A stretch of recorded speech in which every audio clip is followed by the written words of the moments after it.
Montana Territory, September 1879. The first snow had come early, brushing the high ridges like powdered chalk and driving the elk down toward the lower valleys. Jacob Zeller guided his horse through the thick pines, cold breath curling from his lips, rifle strapped across his back and a week's worth of silence thick in his chest.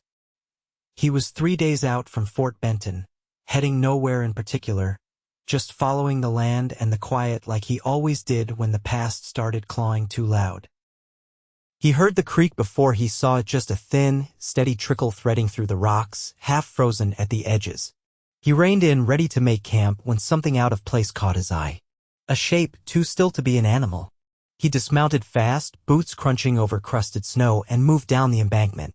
It was a woman, young, maybe mid-20s, curled on her side in a faded wool coat, skirt soaked through, boots cracked. Her hands were tucked under her chin, lips pale, face slack with sleep or worse. "Hey," Jacob said, crouching beside her. "Miss, can you hear me?" She stirred faintly, a soft groan escaping her lips. Her eyelids fluttered open, unfocused and glassy. She tried to sit up, then collapsed again. "All right?" he muttered, tugging off his coat. "We'll talk later." He lifted her carefully, cradling her against his chest. She was light, smaller than she looked at first glance, though her coat hid how thin she really was. Her hair was dark and tangled at the ends, and her skin felt like ice. Jacob laid her near the base of a pine and got the fire going fast, stacking dry limbs until heat pushed back the chill. He wrapped her in his coat and held her close to the flames, rubbing warmth into her arms. Her breathing steadied, slow and shallow. After a while, she blinked again. This time her gaze held his. "Where am I?" she asked, voice rough and raw. "By a creek. You were half frozen when I found you." She looked at the fire, then back at him. "You lit this." "I did." She stared at the flames like she had not seen one in days. "Thank you." He nodded once. "What's your name?" "Willa. Willa Everett." "Jacob Zeller." She tried to sit again, and this time he helped her. She wrapped the coat tighter around herself. "You alone?" he asked. She hesitated, eyes flicking to the trees. "Yes. For now." Jacob did not press. He knew the look in her eyes, wary, like a coyote that had been caught in a trap once and never forgot the pain.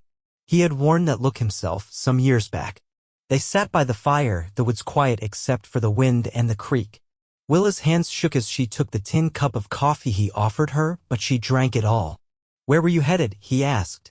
"Anywhere but where I came from." He waited. She did not explain.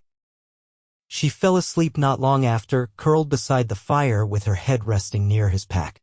Jacob moved his saddle closer and leaned against it, watching the way the firelight danced over her face. There was something about her, something that pulled at a part of him he thought had gone cold for good. By morning, snow had started falling again, soft, steady flakes that melted when they hit the ground. Willa woke slowly, and this time she looked stronger. Still tired, still worn through, but not on the brink anymore. "I need to get moving," she said. Jacob stood. "Not until you eat." He handed her jerky and a slice of cold biscuit from his pack. She ate like someone who had gone too long between meals. "Do you have family?" he asked. Willa looked down. No, the lie was obvious. Jacob knelt in front of her. "You do not have to tell me everything. But if someone is looking for you, if you are in trouble, I can help." She studied him, the way his jaw tensed, the way his hands were steady and calm. Finally, she said, "I have 2 children, twins, a boy and girl. They are 5. Jacob blinked. "Where are they?" "In a town called Alder Creek. With a woman I barely know. I left them there a week ago." Her voice cracked. "I was trying to find work in Helena. Thought I could send for them. But then I got turned around in the pass and the snow came fast. I have not eaten in days before you found me." Jacob's chest tightened. "You walked from Alder Creek?" "On foot." She nodded. "That is over 70 miles. "I did not have a choice," she said, voice low. "Their father died last spring. I had nothing left. Jacob looked at her again, really looked. Not just a woman by a cold creek. Not just someone he saved. She was a mother who had nearly died trying to give her children a future. He stood and tossed more wood on the fire. We get you warm fed, then we head back. You are not going to leave them waiting. Her eyes filled. She pressed a hand to her mouth, then nodded. They broke camp by midday. She could not ride long stretches, so he gave her his horse and walked beside her, guiding the mare down the trail. Willa kept apologizing, but Jacob waved her off. You would have done the same for me, he said. By the third day, Willa was stronger. She asked him about where he had come from, and he told her Missouri-born, scout for the army once, then miner, then trapper. Had not seen much worth settling for since the war ended. You ever been married? She asked. No, why not? Jacob shrugged. Never found someone who made me want to stay. Willa stared at the horizon, then said softly, me neither. That night, they camped near a wide bend in the river. She sat close to the fire, her knees drawn up, and he watched her for a long time before speaking. You know, when I found you, I thought you were gone. You were so still. She glanced at him. I remember hearing your voice. And then the fire. Jacob nodded. You were cold as stone. But I lit that fire and looked at you and it hit me. I had been wandering for years. Empty. And there you were. Just lying there. And somehow, you were the warmth I had been looking for. Willa blinked fast, lashes wet. Jacob. He reached over and took her hand. She did not pull away. I do not want to lose you again, he said. You will not. They sat that way a long time, firelight between them, her fingers curled in his. Neither of them said anything else. But they both felt it. Something had started. Something real. The hills softened as they rode down into the Ruby Valley, dry grasses bending under the weight of early frost. Rust-colored willows lined the riverbanks, and the mountains behind them wore their snow like old scars. Jacob led the mare while Willa sat quiet in the saddle, her hands balled in the folds of his coat. The sun was low behind them, pale gold and thin. Willa spoke without turning. There's a livery stable outside Alder Creek, just before the bridge. If they're still safe, that's where Mrs. Danner would have taken them to wait for me. She knows the man who runs it. Jacob nodded. We'll reach it by dusk.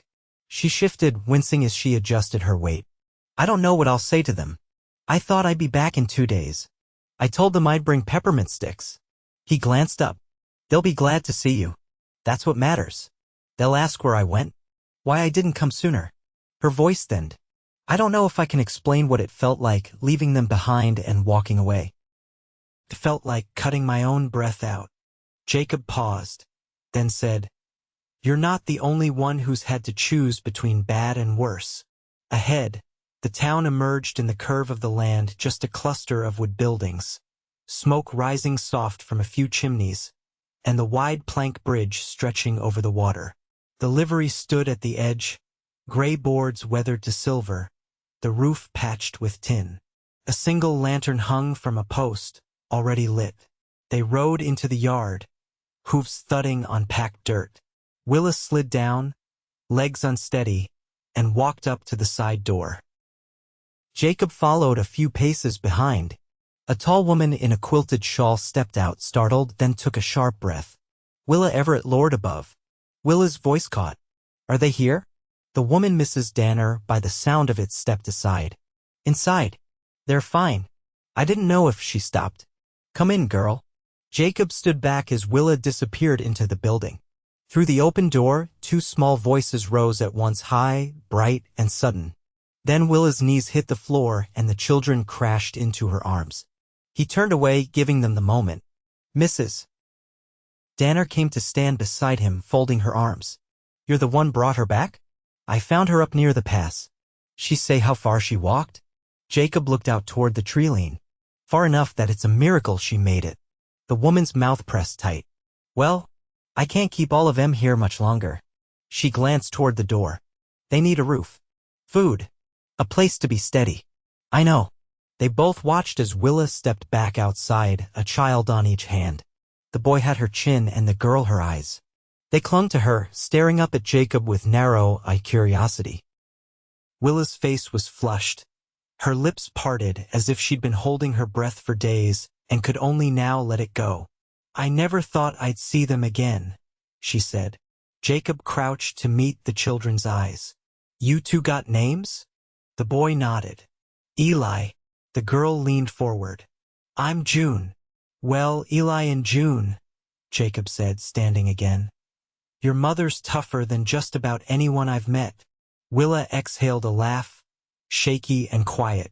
They stayed the night in the hayloft above the stable, blankets laid thick on straw. Jacob kept watch from the far corner, rifle across his knees, while Willa curled with the twins, all three of them tangled together like roots rejoining after a long winter. She rose before dawn, stepping over the children and crossing to where Jacob sat. Her face was bare in the moonlight, her hair loose down her back. She didn't speak at first, just sat beside him and looked out the open slats toward the dark hills. I don't have a plan, she said. No money, no work waiting. Jacob nodded once. I figured. I've done sewing before, mending, laundry. I can cook for a crew if someone will take me on. He didn't answer right away. Then there's a cabin an hour south of here. Belonged to an old trapper I knew. He passed last winter. I've been keeping it from falling in. She turned to him. Why? Didn't feel right letting it rot. He never had family. Willa pulled her knees up, arms wrapped around them. You think someone would hire me from there? Maybe. Or we make it work without waiting for someone else to say so. She looked at him sharply. You'd stay. Jacob met her gaze. I've been looking for something that held. You and those two might be it. Willa's throat worked. You don't know me. Not everything. But I know you didn't give up when it would have been easier. That's enough for me. She turned her face away, but he saw the way her shoulders trembled. After a long silence, she whispered, I don't want them to grow up afraid. I want them to sleep warm and wake knowing someone's beside them. Jacob reached over and took her hand. Then let's give them that. She didn't answer in words, only leaned into his shoulder, her breath warm against his arm. Below them, the horses shifted in their stalls, and a soft wind passed through the eaves. Morning wasn't far off, and a new trail waited one they would walk together. Snow clung to the tops of the fence rails, melting slow under the pale sun as the four of them reached the cabin. It stood where the land opened into a shallow basin, tucked between cottonwoods, the chimney leaning slightly east like it had been listening to wind for too long. The roof held, and the front steps had survived the thaw, though one creaked under Jacob's weight as he carried June across it. Willa followed with Eli balanced on her hip, his arms looped around her neck. Inside, the air was still, holding the faint scent of pine smoke and dry earth. Jacob unlatched the shutters to let in the light, and dust spun in the beams. The main room held a wood stove, a rough table, and two bunks, one narrow, one wide enough for two small children, if they didn't mind sleeping close. Willa stood in the center, her breath shallow. It's more than I hoped for. Jacob set down a covered tin of lard on the table. It's yours if you want it. She didn't answer right away. Instead, she crouched and ran her hand along one of the floorboards, then looked up. What did you come out here for, Jacob? Before you found me. He unlaced his boots and set them by the door. Most days I don't know. I'd ride until I didn't feel the pull of anything behind me. Willa rose slowly.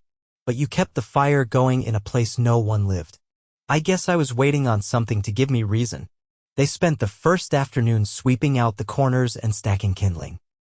Willa showed the children how to twist rags into makeshift mop heads and sent Eli to gather stones for a hearth border. June helped Jacob patch a hole in the wall, handing him nails with solemn care. That night, after the children fell asleep beneath a patched quilt Willa had pulled from the trunk left behind by the trapper, Jacob ladled stew into 2 tin bowls and handed one to her. She ate with quiet focus, then set the bowl aside. I haven't been still in months, she said. Even before I left Alder Creek, I was always moving, doing, fixing, worrying. Jacob leaned back, arms folded. You don't have to explain. But I want to. She turned toward him, her face half lit by the lantern. I was raised in Kansas. We came west when I was 15. My father thought he could outrun debt. He died a year in snakebite. My mother married again too fast. He was cruel. I left the house the day I turned 18. He didn't interrupt. I met Everett in Helena. He was kind at first. Tinsmith. We built something steady, or I thought so. When the twins came, he changed. Not violent. Just hollow. Like he'd been dug out from the inside. After he passed, I tried to keep the shop going, but it was no use. I sold what I could and walked out with what I had left. Jacob's voice came low. You never had help? People are quick to offer prayers. Slower with food or coin. He reached across the table and laid his hand over hers. You don't have to do it alone anymore. She looked down at their joined hands. That's what frightens me. Why? Because I've stopped hoping for things I can't hold. Jacob's hand tightened. You can hold this. She didn't speak, but her fingers curled around his. In the weeks that followed, rhythm settled in like dust on the sill. Jacob hunted and split wood. Willa mended shirts for a rancher down the road in exchange for eggs and flour. Eli made friends with a stray dog that showed up near the outhouse and refused to leave. June followed Jacob when he went to check trap lines, asking 1,000 quiet questions. One evening, Willa found Jacob near the creek, skinning a rabbit. She sat beside him on the flat rock and passed him a fresh sharpening stone they traded for in town. You're good with them, she said. The twins. She nodded. I don't know much about raising children, he said, but I figure if they know someone's watching out for them, it's a start. Willa pulled her shawl tighter. They trust you. He glanced at her. Do you? She didn't look away. I'm trying. That night, after the children were asleep, Willa stepped outside alone. Jacob was already there, leaning against the porch post, pipe in hand. She slid beside him, the cold air turning her breath white. Do you think it's foolish, she asked, to feel peace this quick? He tapped ash into the dirt. Not if you've known enough of the other kind. She looked out into the dark, where the trees whispered and the stars blinked low. I think I want to stay, she said. He turned to her. Then stay. She reached for his hand without hesitation this time. Inside, the fire in the stove crackled low, and the cabin held the scent of cedar and bread. Outside, the land stretched wide and quiet, and nothing pulled at them anymore. The wind shifted in late October, carrying with it the scent of turned earth and wood smoke from distant homesteads. Mornings came colder now, and the basin held a faint hush as though the land were bracing itself. Jacob stood at the edge of the garden plot, sleeves rolled, boots sunk in frost-hardened soil, pulling the last of the carrots from the ground. Willa was near the shed, teaching June how to braid onions for storage, her hands moving slow and practiced, the girl watching with narrow-eyed focus. Jacob straightened, brushing dirt from his palms, and caught Eli crouched just beyond the fence, trying to coax the stray dog into a box lined with old burlap. You building him a house? Jacob called. Eli nodded without glancing up. He don't like the barn. Barn smells like mule, Jacob said. Can't blame him. Eli grinned, then went back to hammering a scrap board into place. By midday, Willa had gone quiet. She sat on the step with her sewing basket in her lap, but her needle barely moved. Jacob came up behind her and touched her shoulder lightly. You've been holding something in. She looked up, eyes clouded. There's a letter. He waited. It came through the mercantile in Alder Creek. They remembered my name. A man rode out and brought it this morning. Who's it from? My mother's sister. She's in Salt Lake. Said she heard Everett died. Asked if I'd come stay the winter. Jacob sat beside her, boots settling in the dust. You thinking of going? I don't know what I'm thinking. She folded the fabric in her lap. She's not cruel, but she's never known how to live without telling someone else how to. They'd be safe there, Jacob said. They're safe here. He nodded once. Then what's making you hesitate? I've never been offered something without a price. Not from family. Jacob looked out toward the trees, where the light slanted long across the clearing. What if there wasn't a price? She turned her head slowly toward him. What do you mean? I mean, you and the twins belong here if you want to. This land's not mine, not really. But I've worked it enough to know there's room for more than just me. Willa rubbed her thumb against her knuckle. You'd stay, even if I didn't? I'd stay because I want to. But I'd rather stay with you. She looked away, lips pressed together, then stood and walked toward the fence line. Jacob followed, stopping where the ground dipped near the shed. She turned to face him, arms crossed tight. Do you ever wonder if peace like this is only meant to last a little while? I used to. What changed? You. Willa's jaw tensed. I'm not easy, Jacob. I second guess. I keep things close. I've made choices I'm not proud of. He stepped forward, voice even. I've made worse. You barely know what I've been through. I know enough to want to walk beside you, not behind or ahead. She stared at him for a long moment, the air sharp between them, and then her arms fell to her sides. I don't want to go to Salt Lake. Then don't. Willa stepped in close, and he reached for her without thought. Her forehead came to rest against his chest, and she breathed in once, deep and slow. I want to build a home where my children wake up knowing no one's waiting to send us away. Jacob's hand settled on her back. Then let's finish what we started. That night, Jacob lit a second lantern and pulled a narrow cedar board from the rafters. He carved each of their names into the grain with careful strokes, then hung it above the door. Willa stood beside him, her hand resting lightly on his arm. June and Eli pressed close, watching the letters take shape. Later, after the children had gone to sleep, Willa leaned in the doorway, wrapped in her shawl. The moon was high, silvering the frost that clung to the grass. Jacob came up behind her. I've never had my name on a home, she said. You do now. She reached back, took his hand, and guided it to her waist. You still want to stay? I've never wanted anything more. She turned then, and kissed him not with haste, but with the certainty of someone who had walked through the storm and found the fire still burning.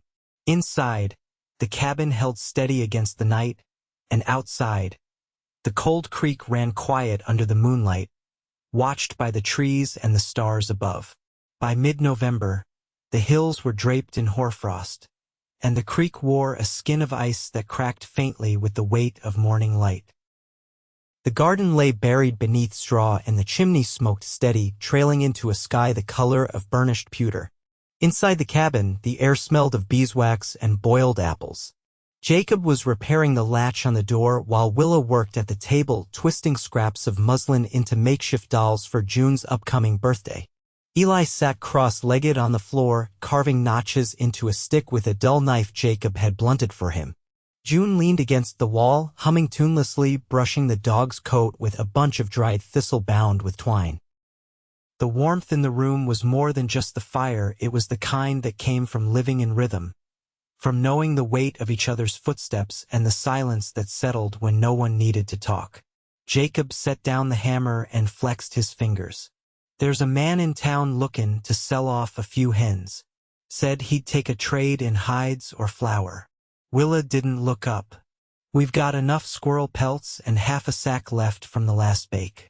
Might stretch it. I thought you might say that. Jacob wiped his hands on a cloth and moved around the table. I could ride in tomorrow.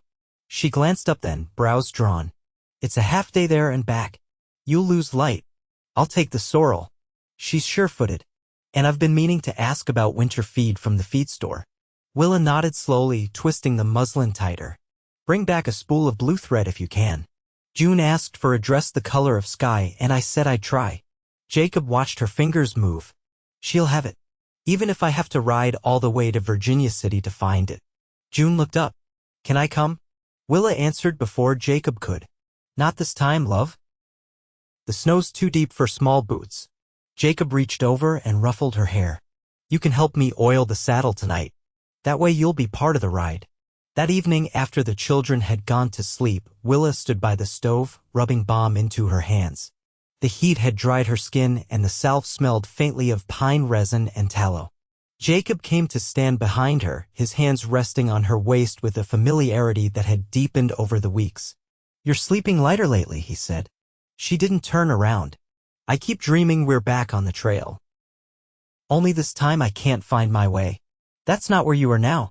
She nodded. I know. But the mind doesn't always listen to the truth. Jacob's hands slid up to her shoulders. Tell me what would help. She turned then, leaning back against the stove's edge, her eyes steady. I want to marry you.